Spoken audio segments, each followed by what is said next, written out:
And he is the junior Home Minister of India and an important face of the ruling Bharatiya Janata Party from India's northeast. Now, the state of Tripura has already voted.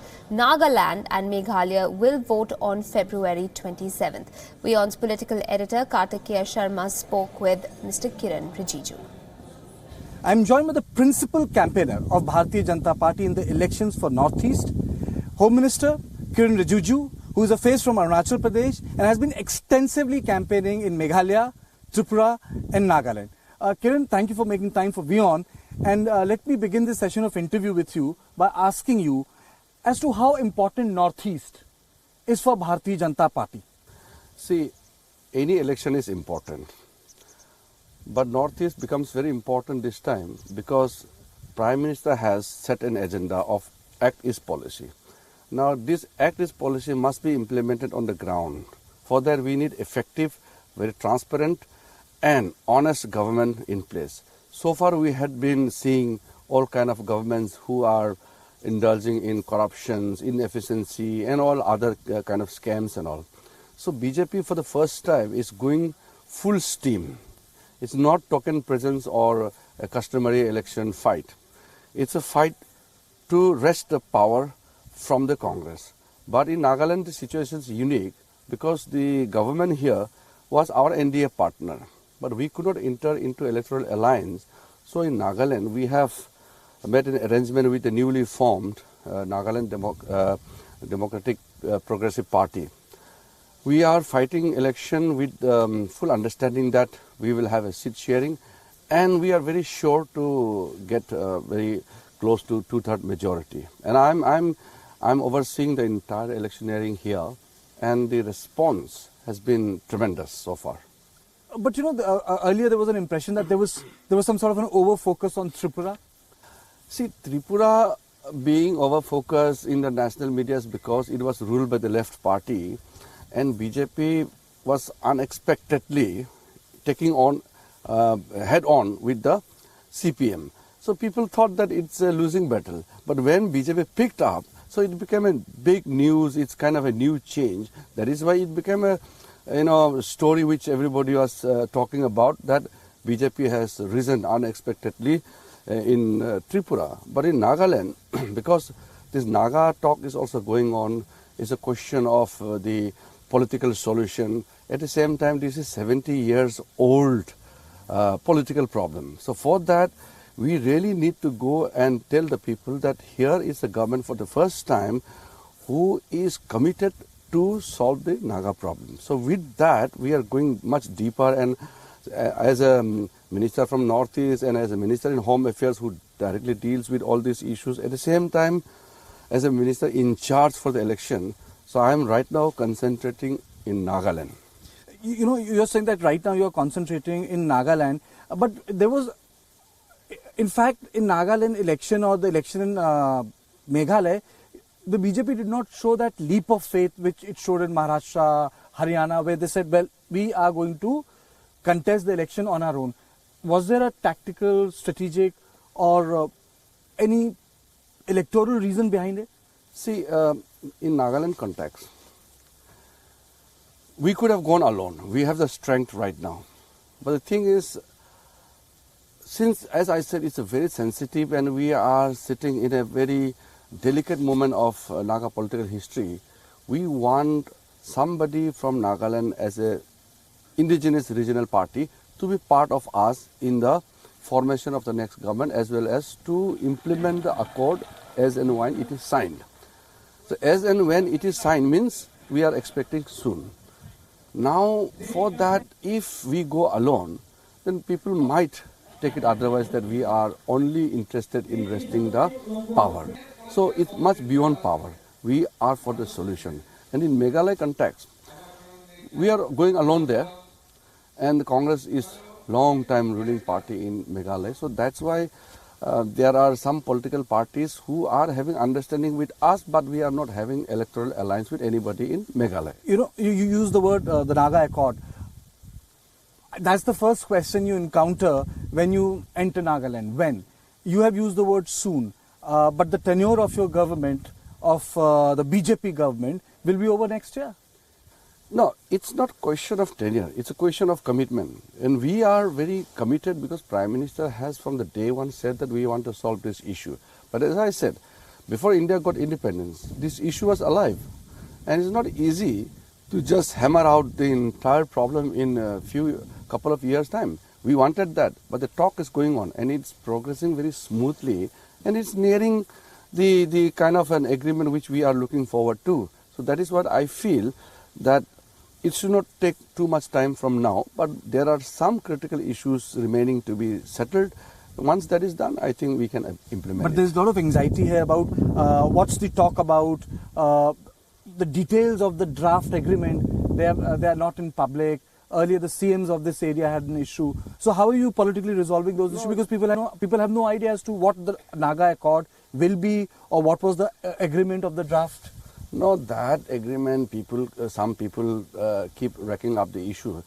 That is not an agreement. That is a framework agreement on the basis of which the talk will progress. It's basically a confidence building measure, and that is a framework on the basis of which the talk has progressed. And I think it's well understood within the domain of those stakeholders who are part of it. And if some political parties, especially Congress, try to give a spin to it, that will not work because we are focused on the job. So are you saying that this year, by end of this year, the Naga Accord will be a reality? No, if you give timeline, the problem starts. It's not question of how soon or how late or question of time zone. It's a question of commitment. We are very committed to that. Okay, now let me draw your attention to a different subject, and I want your response on it. Nagaland Baptist Church Council they wrote a letter to different political parties, and the whole letter was around the issue of faith in Nagaland and the issue of mainland politics, which is Hindutva and Christianity. Your first response on that? First of all, Nagaland will be governed by the Nagas. It is a Christian state. The Chief Minister, the MLA, the ministers, everybody is Christian. Where's the question of imposition? It is the Constitution which will guide us. The Constitution says we can't discriminate anybody, any Indian, on the basis of his religious or any other identity. Everybody is Indian. So this kind of religious issue being brought up in the election time is something which is not appreciated, because if you target BJP, means you are benefiting somebody. So I have responded appropriately. Yesterday also I have extensively campaigned in the rural far area close to Myanmar border. I have told people very clearly, we are a secular party. We are functioning under a constitution which is absolutely secular, and there's no question of any imposition of faith on others. The Nagaland state government will be ruled and run by the Naga people. So there's no any bearing on any kind of have an adverse impact on the faith.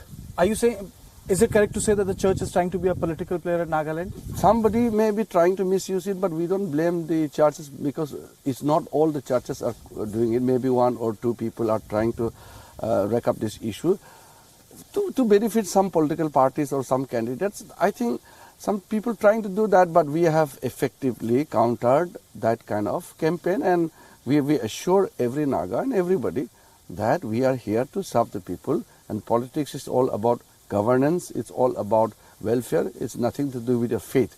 Faith is supreme, faith is your individual. You should not interfere into the faith of anybody just because you belong to a different community or different political party. A lot of people would say that BJP is like a two-person, one in Northeast, another in the mainland India. In Northeast, there is no issue of food, there is no issue of identity. Obviously, that is so clear. See, India is a large country, and every community has its own say in its own domain areas. Mm-hmm. Now, if a person from Jammu and Kashmir goes to Tamil Nadu and says that you have to follow our food habit, whatever we do in Kashmir, they will not listen. In the same manner, people of Nagaland have different food habits, different way of life. People in Maharashtra have different kind of a way of life. So it's a coexistence, unity in diversity, the strength of India, the character of Indian nation. This is something we coexist despite having different habits, because the country is large. Okay. Is Congress done and dusted in Northeast? Congress is paying the price of its misrule. Now you see in Nagaland, Congress is nowhere. The Congress meager presence is in Meghalaya because they are ruling for a long time. There also it's difficult to save their skin. In Nagaland, I can say that the history of Congress has been quite strong, but for the present purpose, Congress is not in existence here anymore. So you're basically saying that there may be a time in future that all the states will be under BJP. That is what we want, because we want good governance and we want delivery of goods to the people. You have spoken about good governance, but unfortunately, development doesn't become the big issue in Northeast. It'll be about migration. Sometimes it'll be We are making it. Identity. Where is the development? We are making it. It takes 3 hours to go to Kohima from Yes. Dimapur. I know it's around 70 kilometers. 3 hours is it's a pathetic Minimum condition. time. Yeah. So that is why development has never been the agenda in election. It's all emotional, sentimental, identity. All this kind of regionalism was the main issues in every election. But now BJP has brought governance, good governance, in the focal point of our campaign, and that is paying off. And that should be the election agenda. It's the governance. And last 2 questions before I let go of you. One, should Northeast have a different time zone? You know, the Northeast can get to save light, can get to save electricity, and it will be more in rhythm with the nature. But somehow it seems that when we talk about time zones, it becomes an issue of nation. You know, one nation, one time.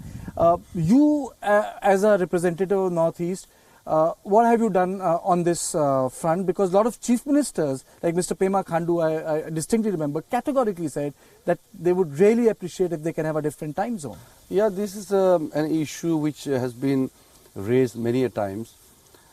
Yes, there are concerns that 1.5 hour differences of sun rising, thereby precious time, the early morning most valuable time is lost.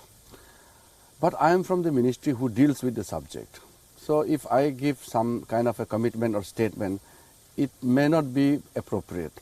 But as a person from Northeast and as a minister from Northeast, if any kind of such demand come in a coherent manner by all the northeastern states, then we can definitely think about it, and what can be done is something we need to discuss, because creation of time zone will have its own repercussion and we will have to manage that. Right now Indian Standard Time is applicable to every part of the country, like Nepal or Bhutan or Bangladesh. They are in between India.